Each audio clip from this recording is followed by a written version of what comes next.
हर पल तबाही की नई दास्तान लिखी जा रही है। लाखों लोगों की जान मुश्किल में है और जिंदगी पर मौत का संकट मंडरा रहा है। नमस्कार, आपके साथ मैं हूं स्वप्निल। विनाश काल का आज 33वां दिन है। मारियुपोल, कीव, ओडेसा, हर जगह रूसी मिसाइल और रॉकेट बरस रहे हैं। तबाह हो चुके यूक्रेन के शहर लगातार सुलग रहे हैं। आसमान पर गहरा धुआं छाया हुआ है और धमाकों की आवाज किसी भी पल लोगों को दहला देती है।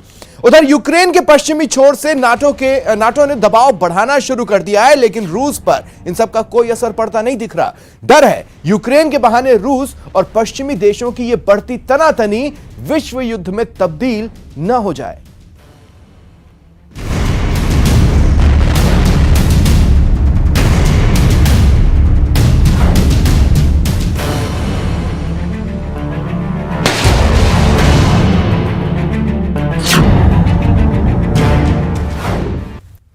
तैंतीस दिनों से यूक्रेन और रूस के बीच जंग जारी है। इस बीच यूक्रेनी मिलिट्री ने दावा किया है कि 18 दिन बाद रशियन सेना राजधानी कीव से पीछे हट रही है।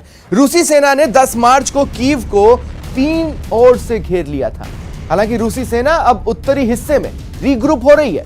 यूक्रेन डिफेंस इंटेलिजेंस विभाग के प्रमुख किरिलो बुडानेव ने दावा किया कि पुतिन यूक्रेन को 2 भागों में बांटना चाहते हैं। उन्होंने कहा कि नॉर्थ और साउथ कोरिया की तर्ज पर पुतिन ईस्टर्न और वेस्टर्न यूक्रेन बनाना चाहता है। बुडानेव ने कहा कि रूस अपने बॉर्डर से लेकर क्रीमिया तक लैंड कॉरिडोर बनाने की कोशिश में जुटा हुआ है। वहीं यूक्रेन के शहरों पर रूसी हमले के बीच आज दोनों देशों के प्रतिनिधि तुर्की के इस्तांबुल में चौथे राउंड की शांति वार्ता के लिए बैठक करेंगे।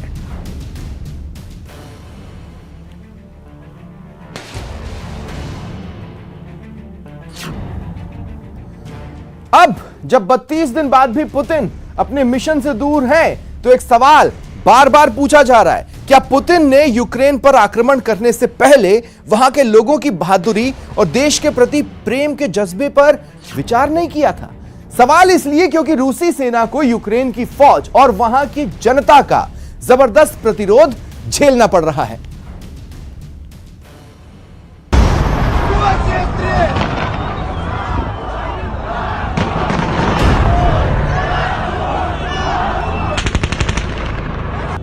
मुल्क के लिए जान हथेली पर रखकर मैदान में उमड़ा लोगों का हुजूम और बीच बीच में सुनाई दे रही गोलियों की तड़तड़ाहट।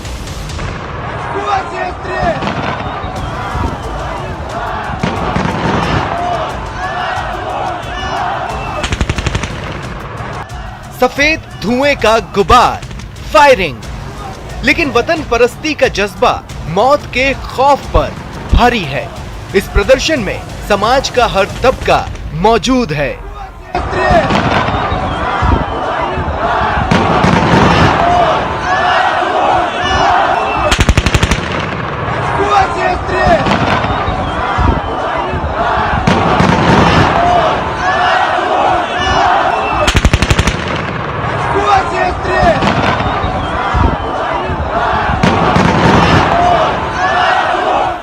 प्रदर्शनकारी देश छोड़ो वापस जाओ के गगन भेदी नारे लगा रहे हैं।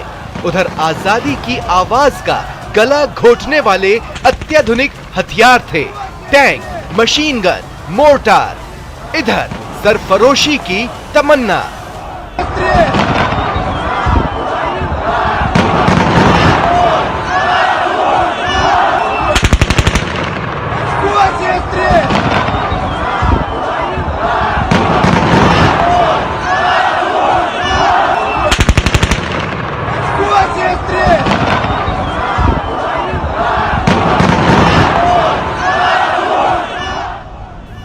तस्वीरें यूक्रेन के स्लावुतिच की है, जहां रूसी कब्जे के खिलाफ यूक्रेन के नागरिक प्रदर्शन करने पहुंचे थे। वीडियो में निहत्थे नागरिकों का जोश देखा जा सकता है, उनकी देशभक्ति महसूस की जा सकती है। दुनिया की सबसे ताकतवर फौज के सामने खड़े इन लोगों के पास सिर्फ अपने देश का झंडा था, उनका साहस, उनका हौसला था।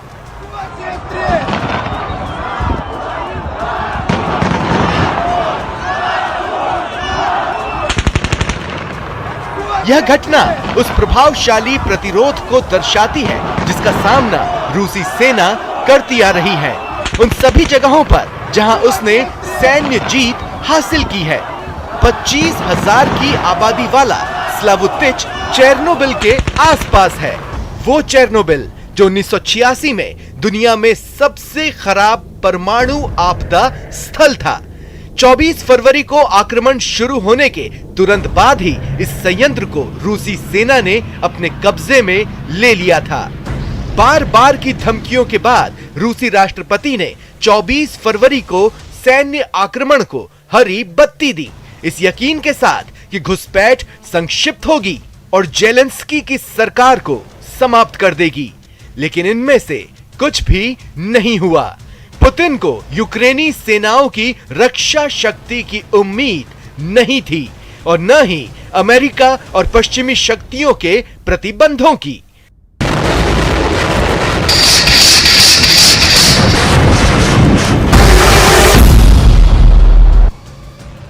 दरअसल पुतिन ने अपने विशेष सैन्य अभियान की घोषणा करने के कुछ दिनों बाद यूक्रेनी राजधानी पर कब्जा करने की योजना बनाई थी, लेकिन वहां अप्रत्याशित रूप से यूक्रेन के नागरिकों का भयंकर प्रतिरोध देखने को मिला। ऐसे प्रतिरोधों की वजह से ही पुतिन अब तक अपने मकसद में नाकाम है। Bureau report, news 18 Rajasthan.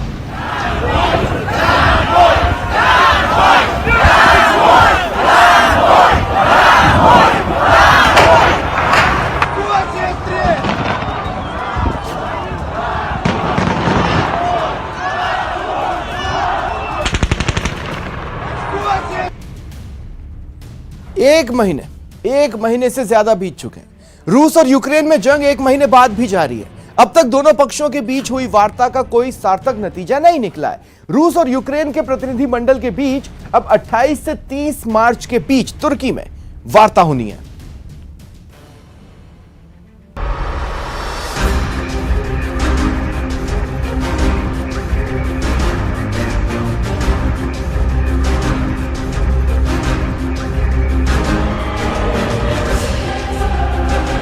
चौबीस फरवरी को शुरू हुआ रूस यूक्रेन जंग अब तक जारी है।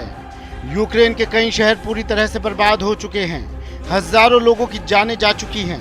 लाखों लोगों का पलायन हो चुका है। शहर शहर खौफनाक मंजर है। लेकिन रूस के हमलों का यूक्रेनी सैनिक न सिर्फ डटकर मुकाबला कर रहे हैं, बल्कि कई जगह माकूल जवाब भी दे रहे हैं।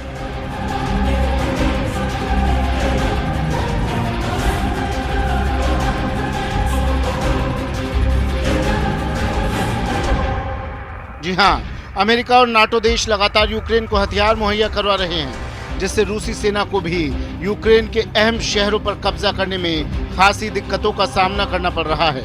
और पुतिन के पुरजोर प्रयास के बावजूद ज्यादातर मोर्चों पर स्थिति जस की तस बनी हुई है।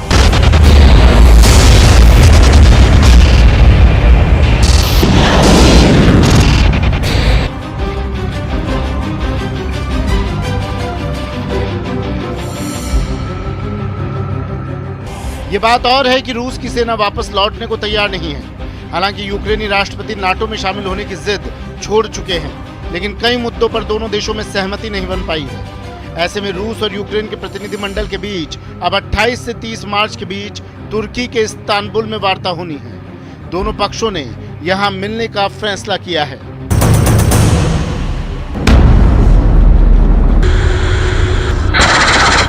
यूक्रेन के एक वार्ताकार और राजनेता डेविड अरखामिया ने फेसबुक पर इसकी जानकारी दी।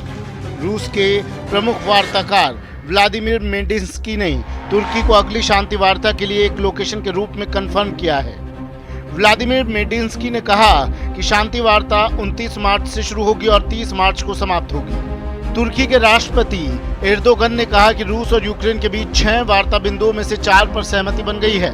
इसमें यूक्रेन का नाटो में शामिल नहीं होना, यूक्रेन में रूसी भाषा का इस्तेमाल, निरस्त्रीकरण और सुरक्षा गारंटी शामिल है। हालांकि यूक्रेन के विदेश मंत्री दिमित्रो कुलेबा ने कहा कि रूस के साथ प्रमुख बिंदुओं पर कोई सहमति नहीं बनी है, लेकिन दोनों मुल्कों के बीच कई दौर की वार्ता में इन मुद्दों पर चर्चा हुई है।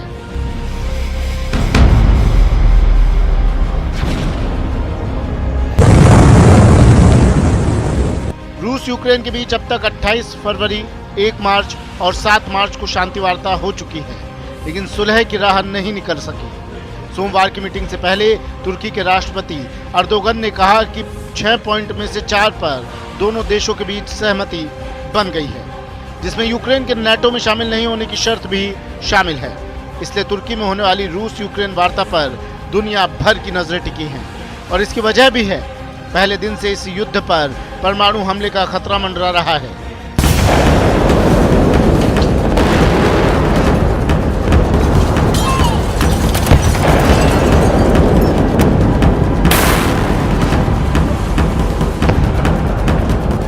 क्रेमलिन के प्रवक्ता दिमित्री पेस्कोव कह चुके हैं कि अगर यूक्रेन युद्ध में रूस अस्तित्व के खतरे का सामना करता है तो परमाणु हथियारों का इस्तेमाल करने से नहीं हिचकिचाएगा। क्रेमलिन प्रवक्ता के बयान से दुनिया इसलिए भी चिंतित है क्योंकि रूस के पास विश्व में सबसे अधिक परमाणु हथियार है। Bureau report, news 18 Rajasthan.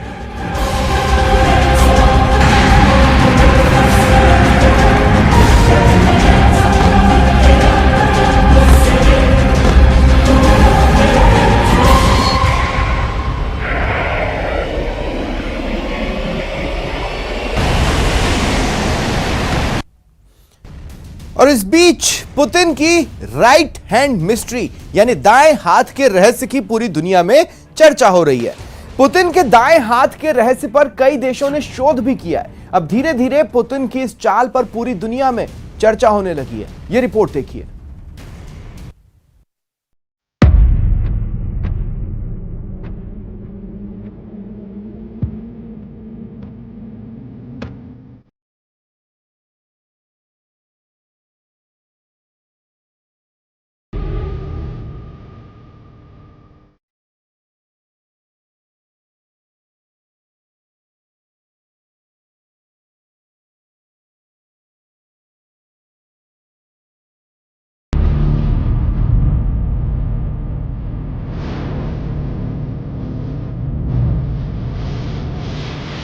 Putin ने अपने जिस राइट हैंड से यानी दाएं हाथ से रूस के राष्ट्रपति पद की शपथ ली है, उसकी मूवमेंट बाएं हाथ के मुकाबले बहुत कम होती है।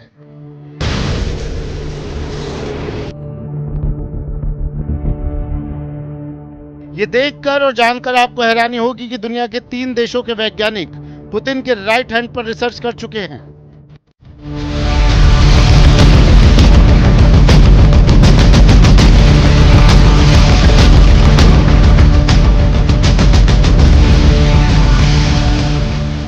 जी हां, पुर्तगाल, इटली और नीदरलैंड के न्यूरोलॉजिस्ट पुतिन के दाएं हाथ पर शोध कर चुके हैं। शोध इस बात पर हुआ कि पुतिन का दाएं हाथ चलते वक्त भी स्थिर क्यों रहता है। एक बार फिर तस्वीरों को देखिए और पुतिन के दाएं हाथ के इस रहस्य को समझने की कोशिश कीजिए। पुतिन का लेफ्ट आर्म यानी बायां हाथ बहुत तेजी से स्विंग होता है, लेकिन पुतिन का दायां हाथ एकदम स्थिर रहता है।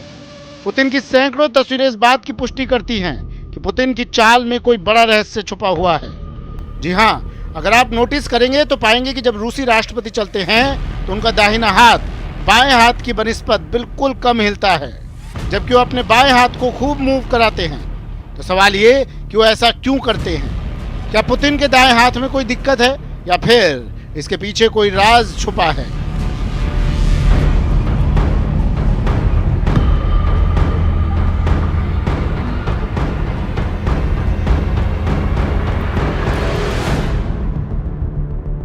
पुतिन की राइट हैंड मिस्ट्री यानी दाएं हाथ का ये रहस्य दुनिया से छुपा नहीं। धीरे धीरे पुतिन की इस चाल पर पूरी दुनिया में चर्चा होने लगी। कई इंटरनेशनल अखबारों में लेख लिखे गए और सवाल भी उठाए गए कि क्या पुतिन को पार्किंसन रोग हो गया है। दरअसल पार्किंसन रोग में शरीर के कुछ हिस्सों में कंपन शुरू हो जाता है और फिर मूवमेंट कम हो जाती है। लेकिन पुतिन जैसे मैचो लीडर, जिनको दुनिया के सबसे फिट नेताओं में गिना जाता है, क्या पार्किंसन जैसे रोग से पीड़ित हो सकते हैं? ये सवाल भी लोगों के मन में उठे। पुतिन मार्शल आर्ट और जूडो कराटे में ब्लैक बेल्ट है।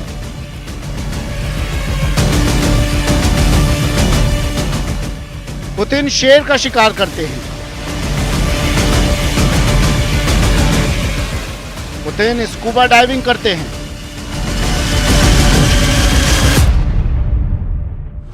पुतिन घोड़े की सवारी करते हैं। पुतिन के अंदर ऐसा जज्बा है कि पुतिन के शीर्ष पदों पर रहते हुए अमेरिका के 5 राष्ट्रपति आए और चले गए, लेकिन पुतिन पर कोई दबाव नहीं डाल सका।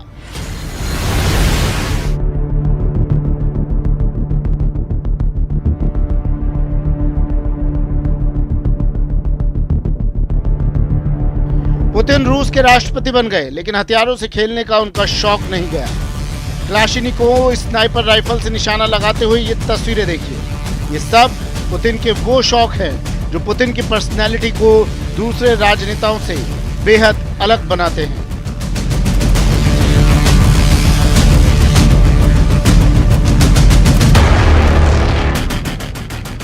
पुतिन को हथियारों का शौक भी है और उनको इस्तेमाल करने की समझ भी है। 69 साल के पुतिन इंटरनेशनल पॉलिटिक्स के सुपर हीरो हैं, इसलिए पुतिन की फिटनेस पर शक नहीं किया जा सकता।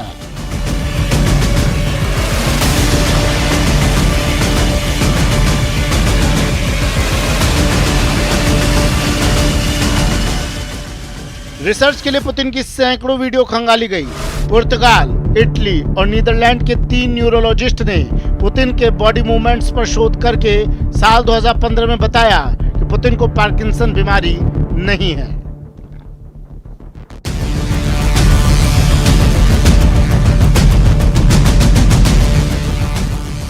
जानकार इस तरह की चाल को अंग्रेजी में clearly reduce right sided arm swing कहते हैं, यानी जब इंसान सब कुछ ठीक होने के बाद भी अपने दाहिने हाथ का इस्तेमाल कम करने लगता है।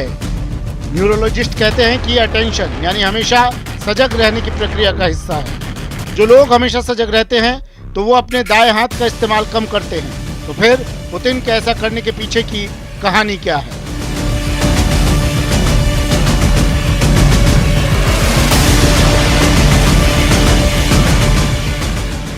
जानकार इसे गनस्लिंगर स्टाइल कहते हैं। जब पुतिन रूसी खुफिया एजेंसी केजीबी में जासूस की भूमिका में थे तो उन्हें इस तरह चलने की ट्रेनिंग दी गई थी। व्लादिमीर पुतिन उसी ट्रेनिंग के दौरान इस तरह चलना और अपने दाहिने हाथ को कम मूवमेंट देकर चलना सीखा है। लेकिन केजीबी में ऐसी ट्रेनिंग दी क्यों जाती है? केजीबी में ऐसे चलने की ट्रेनिंग इसलिए दी जाती है ताकि उनके जासूसों या सिपाहियों का दाहिना हाथ हमेशा उनके हथियार के एकदम नजदीक रहे और उनका दाहिना कंधा भी झुका रहे, ताकि मौका पड़ने पर वो दूसरों की बनिस्बत हथियार का इस्तेमाल जल्दी कर सके। इसके अलावा झुके हुए दाहिने कंधे और मूवमेंट ना करता हुआ दाहिना हाथ इंसान के चलने की रफ्तार को भी तेज करता है। इसलिए सिर्फ व्लादिमीर पुतिन ही नहीं, रूसी सरकार में शामिल वो तमाम मंत्री जो सेना या केजीबी से आए हैं, उनकी चाल भी रूसी राष्ट्रपति की तरह ही है। आज भी पुतिन दुनिया के बेहद ताकतवर नेता हैं। पुतिन अपने दुश्मन को आजमाना चाहते हैं और इसलिए यूक्रेन पर हमला करके पुतिन ने नाटो को आजमाया है कि अमेरिका और पश्चिमी देशों का रुख क्या होता है। अगर यूक्रेन पर नाटो पुतिन को कोई चुनौतीपूर्ण जवाब नहीं दे सका तो ये मान कर चलिए कि यूक्रेन के बाद भी पुतिन का आक्रामक रवैया थमने वाला नहीं है। पुतिन यूक्रेन के बाद यूरोप के दूसरे देशों पर भी हमला बोल सकते हैं, खासकर उन देशों पर जो पहले सोवियत संघ के इलाके में शामिल रहे थे। Bureau report, news 18 Rajasthan.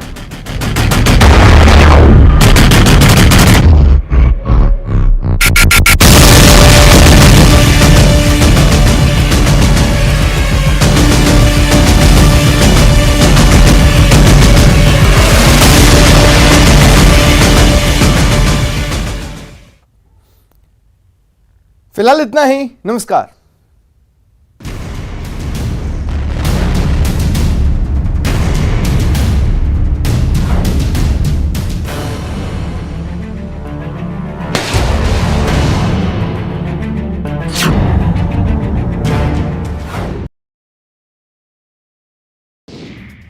प्रधानमंत्री नरेंद्र